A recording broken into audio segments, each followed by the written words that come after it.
Minutes to the distinguished ranking member of Foreign Affairs, the gentleman from New York, Representative Meeks. Gentleman is recognized. Thank you, Ranking Member Gavala. Mr. Speaker, I rise today to say to my Republican colleagues, stop the xenophobic rhetoric about asylum seekers and draft some meaningful policy that addresses the migrant crises in New York and across this country. Deception and extremism is what my Congress across the aisles are spewing.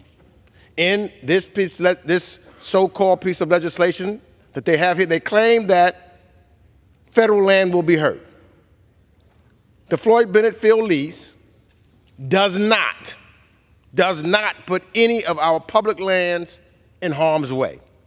In fact, this same field was used 11 years ago during Superstorm Sandy as a disaster relief center for New Yorkers displaced by the hurricane.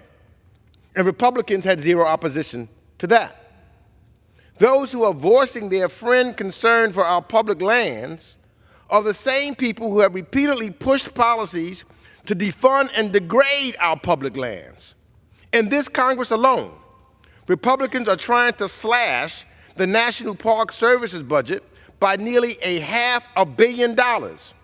These are not ideas of a party that has actual concerns about our public lands and parks. Instead, this is an example of extremists trying to push policies that vilify migrants rather than provide sensible solutions to a real crisis. Democrats, on the other hand, are working every day to put people over politics. The Biden administration, for example, granted temporary protection status to 500,000 Venezuelans so they can financially support their families and join the American workforce as they await their asylum court dates. Now that's results putting people over politics. Democrats are ready to work on legislation that addresses the migrant crisis in a humanitarian manner, but we need the Republicans to stop wasting time on their terrible extreme bills and join us in getting back to work. And with that, I yield back the balance of my time. The gentleman's time has expired. The gentleman from Arizona.